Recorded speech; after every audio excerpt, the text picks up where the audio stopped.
The bargain. Dust clung to the air like smoke as the sun dipped behind the hills of Eldhollow, casting long shadows across the village square. A ragged crowd had gathered, some out of curiosity, others out of hunger. On a makeshift platform of splintered wood stood Farmer Guard, face gaunt, voice dry from pleading. Before him, tethered by duty and shame, were his 3 daughters. Lyra, the eldest, stood tall, hands clenched at her sides. Her eyes, gray and clear, did not waver as villagers whispered and pointed. Marin, the middle one, kept her gaze on the ground, fingers twisting the edge of her faded shawl. The youngest, Era, stared defiantly into the crowd, jaw set, as if daring anyone to bid.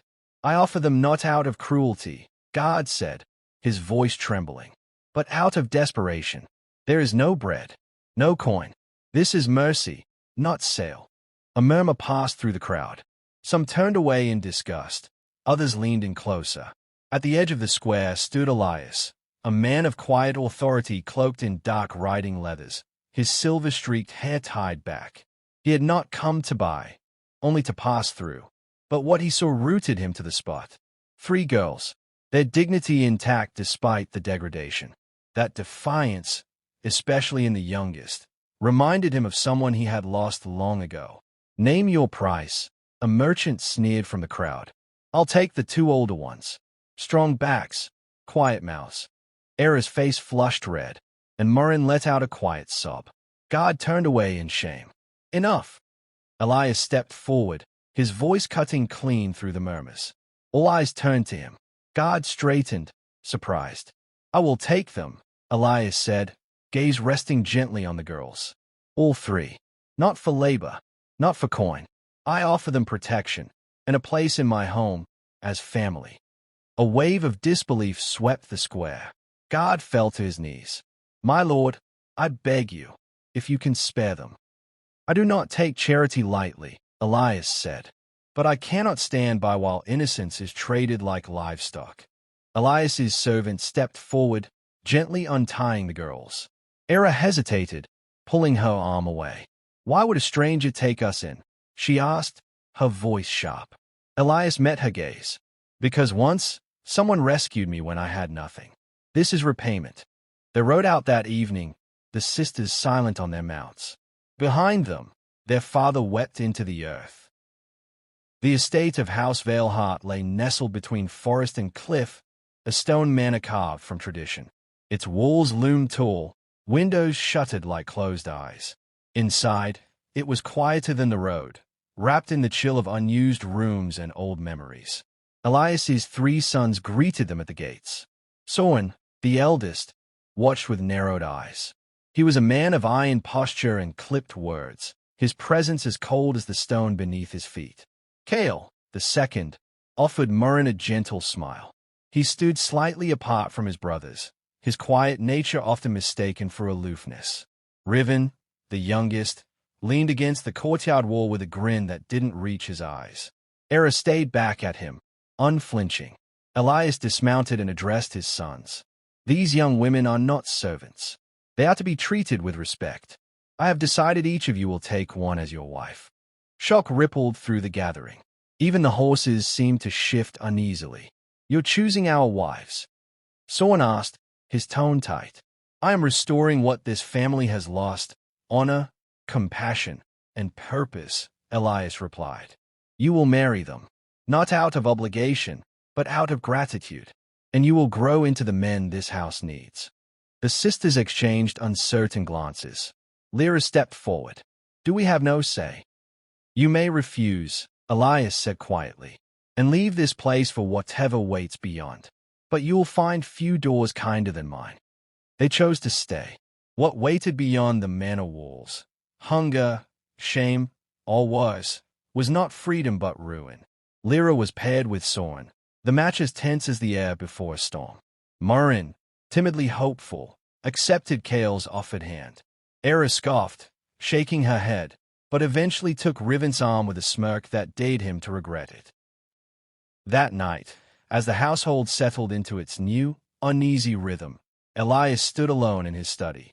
A faded portrait of his late wife watched from above the hearth. He had offered protection, shelter, even dignity. Yet, as the fire crackled and the wine in his glass stilled, a whisper of doubt crept into his heart. What he had done was righteous, wasn't it?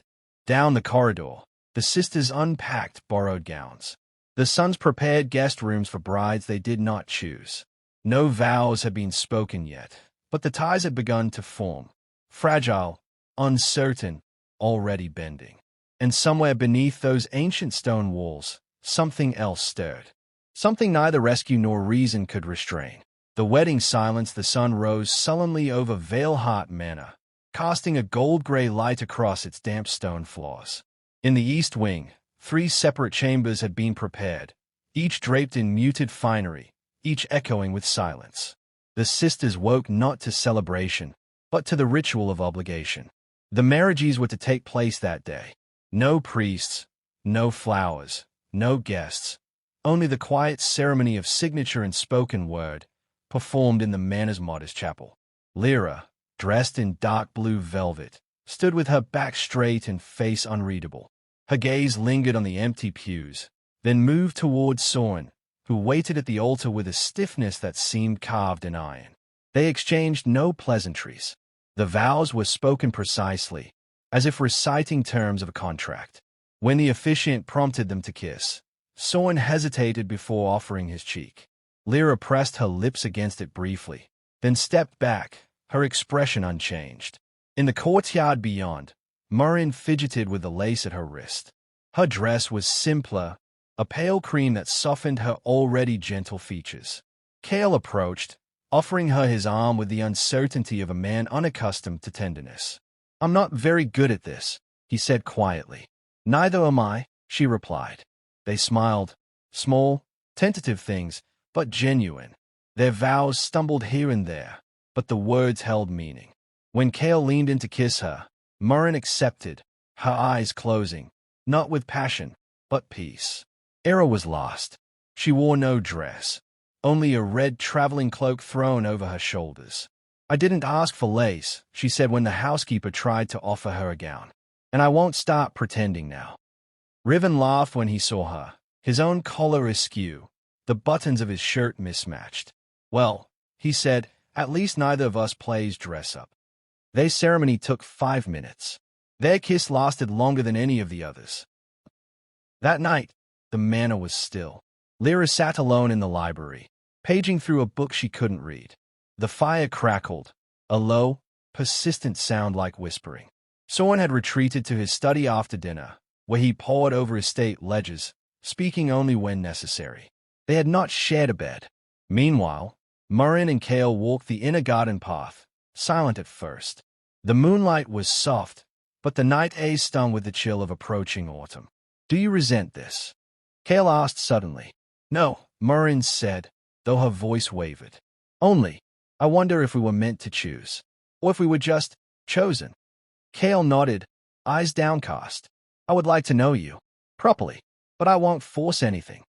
His sincerity shook her more than any aggression could have. She offered her hand, and they walked the rest of the way with fingers barely touching. Era and Riven did not walk. They argued about everything, about the cramped West Wing bedroom, about the cold soup, about the choice to marry at all. Then, without warning, the arguments dissolved into laughter and heat. Their passion came fast, reckless, and loud enough to echo down stone corridors. From the hallway, Elias heard it all.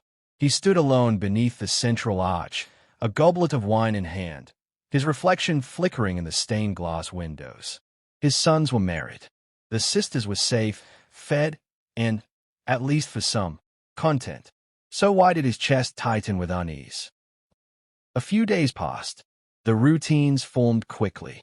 Lyra rose early, preparing inventory reports for Soren, despite his indifference. She spent most afternoons in the library or garden, alone. Her marriage resembled a truce more than a union. Silent, composed, and painfully distant. Kale and Murin began to share quiet meals, walking side by side through the orchard trails. He told her about his mother's death, how it had hollowed out the house. Murin listened, patient and warm, the way water shapes stone. And then there was Era, who threw knives into tree trunks for sport and dared Riven to beat her at horse riding. Their marriage was fire and smoke, exhausting but alive. But beneath these new rhythms, something else began to stay. Elias found himself in the garden one evening, where Murrin sat alone on a bench, sketching the fountain in charcoal. "You draw?" he asked. "Only what I see," she replied. "It helps me understand what I can't say." They spoke for an hour, about music, the sound of silence, and the peculiar loneliness that comes even when surrounded by people. Elias didn't touch her, but he listened, too intently. Murrin looked up at him once, her lips parting slightly as if to ask a question. But she said nothing, and he turned away before it could form. That night, Elias couldn't sleep. He stood at his window, staring at the 3 lit chambers across the courtyard. 3 sons, 3 brides, and still, something felt unfinished.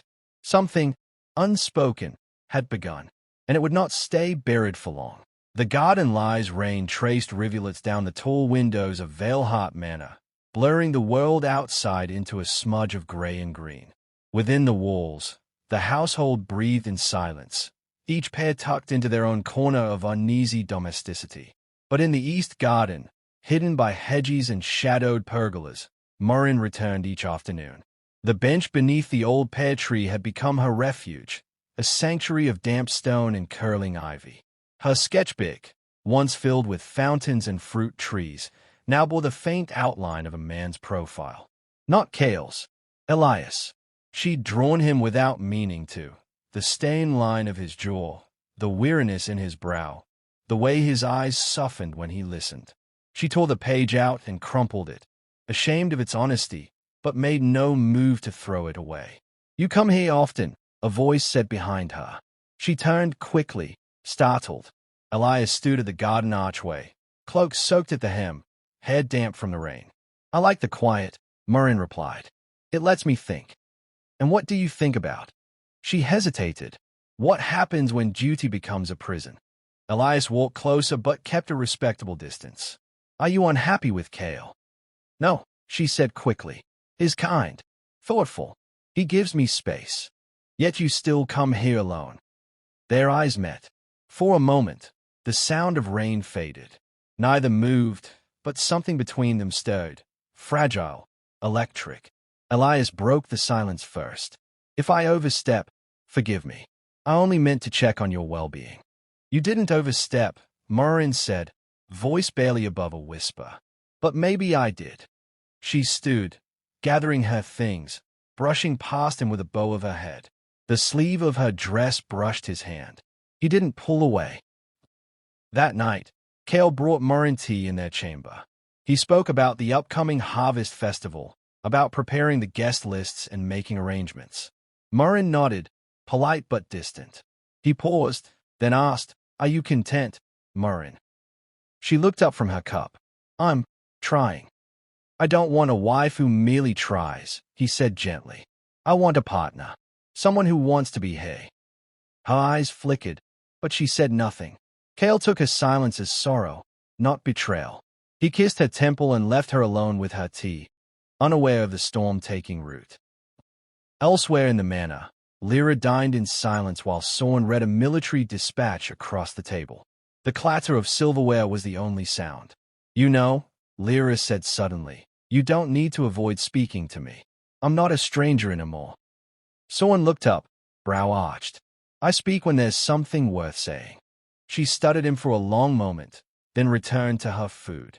"Then I suppose we'll be silent for years." Their marriage was not built on malice. It was simply built on nothing at all.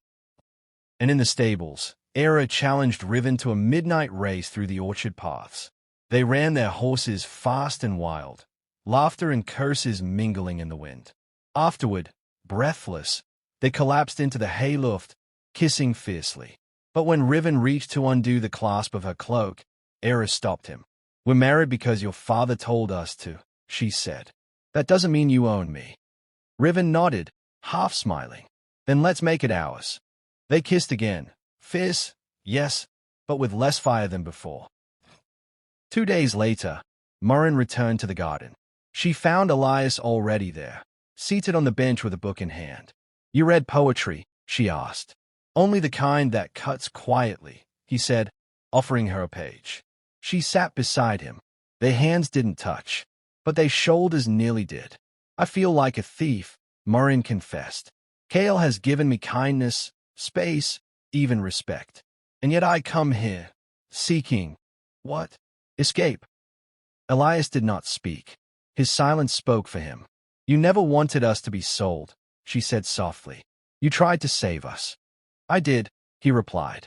"But now I wonder if I only moved the prison walls." She looked at him then, truly looked. He was not a villain, but he was not innocent either. "Sometimes," Maureen said, "the one who rescues you is also the one who cages you." The rain began again, light, mournful. Elias reached out, just barely, his hand brushing hers on the bench. She didn't pull away. In that moment, under the cover of rain and leaves, they crossed a threshold neither could undo. From a shadowed window above, Lyra watched them. Not out of malice, not out of curiosity, but because she knew the language of silence, and she had just seen it betray Kale. Embers in the cold snow came early to Valehart. By mid-morning, the trees were white ghosts, their branches heavy with frost. Inside the manor, warmth flickered from the hearths, but it did little to thaw the distance now settling between those who lived within. In the weeks since the first touch in the garden, Morin and Elias had not spoken openly. Not a word. And yet, something lingered, an invisible thread tugging between them, quiet as breath. It had not been a kiss. It had not been a betrayal in flesh. But it had been something far worse. Kale noticed it in small ways. Morin's gaze drifted more often. She smiled less, not from sadness, but from restraint. One night, as they shared a fire in their sitting room, he asked, "Is your heart somewhere else?" Morin's teacup trembled slightly in her hand. "No," she said, eyes never meeting his. He nodded, slowly. "Then tell me who it is. If not me." She froze. Kale didn't raise his voice. His pain didn't explode. It settled like ash. "I saw the way you look at my father." The fire popped in the silence that followed. "He sees me," she whispered. "Not just as a wife. As a person." Kale stewed, his hands trembling. "And what am I to you? A mistake?" "No," she said, tears stinging her eyes. "A kindness I didn't deserve." Kale left the room, and this time, he didn't return by morning. Era caught the tension before anyone spoke of it. She watched the manner shift, the glances, the silences, the careful navigation around shared spaces. She confronted Morin in the hallway one evening. "It's him, isn't it?" Morin didn't respond. "Kale isn't perfect," Era continued, "but has never hurt you. And you turn to the one man who made all this happen, who chose our husbands for us like matching gloves." "He didn't force this," Morin replied, voice brittle. "And he didn't ask for anything." "Not with words," Era snapped, "but with silence. With every long stare. That's still a kind of asking." At breakfast the next day, Lyra watched her husband, Soren, as he read a letter from the northern garrisons. She set down her fork. "I know," she said quietly. Soren glanced up. "Know what?" "About Morin. About Elias." He didn't blink. "It's not my concern." Lyra arched a brow. "Is anything?" Soren folded the letter and set it aside. "My concern is the stability of this house, the integrity of our name. Sentiment only complicates legacy." She laughed once, sharp and bitter. "No, Soren. It exposes it." By mid-afternoon, a storm gathered overhead. The wind howled through the stone corridors like a wounded beast. Elias found Kale in the stables, saddling his horse. "You're leaving?" Elias asked. Kale didn't look at him. "I need distance. From her. From you." "I didn't intend." "I know what you intended," Kale interrupted. "You intended to save them.